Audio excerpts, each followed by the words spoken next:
Okay, guys, so I'm going to do this again real quick because my apologies. Something happened with the streaming software, and once again, I was unmuted. Just getting back into the swing of things. But here we are with the technical wrap-up with myself, Michael Noss, charter market technician from StatsEdgeTrading.com. Now, if you're seeing this somewhere other than the email, make sure you go to StatsEdgeTrading.com. Sign up for the email list. A lot of stuff going on here in the market. We're going to use this today. We're going to just do the Substack because, again, my apologies, I messed up. But Bitcoin stuck in a range, really nothing to add with Bitcoin. Stuck in this range, which is stuck in this range still.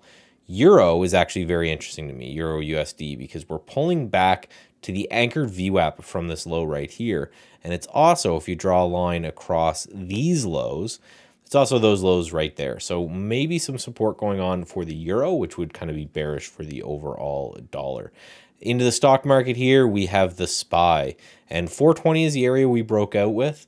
That's the 200-day moving average. And it's also the that area that we broke out. So maybe we're going to go to those. However, let me change my drawing tool here. If you just go right from this area right here, you have an anchored VWAP from this low that we are right at. So maybe that's going to act as support as well. So a couple of reasons to start to kind of look and lean bullish.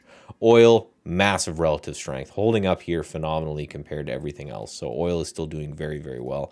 And then utilities, which is usually a flight to safety, is breaking down here. So this is an interest rate kind of a thing and a play, so I don't take too much into it. But again, a lot of reasons why we could be in for a low. So first thing here, we have TDW. That's a stock that I'm watching tomorrow. This is the area in which we broke out prior here, and we're pulling back into it. This is an oil and gas play. We just talked about how strong oil is.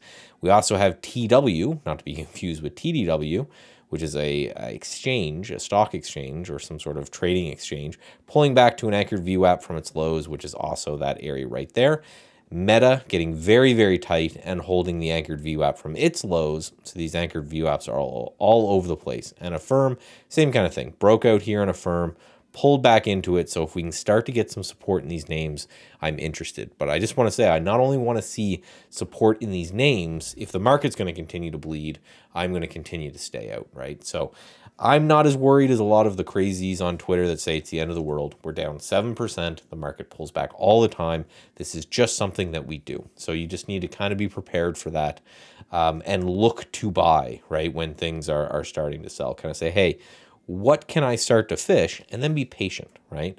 Build your lists, understand there's no rush, and be patient. If the market continues to sell, you're just probably going to remove those things from your list anyway, and you're going to build new lists. If we start to bounce from here, then it's always good to have that list so you know exactly what to act on. Thank you guys very much. Talk to you tomorrow.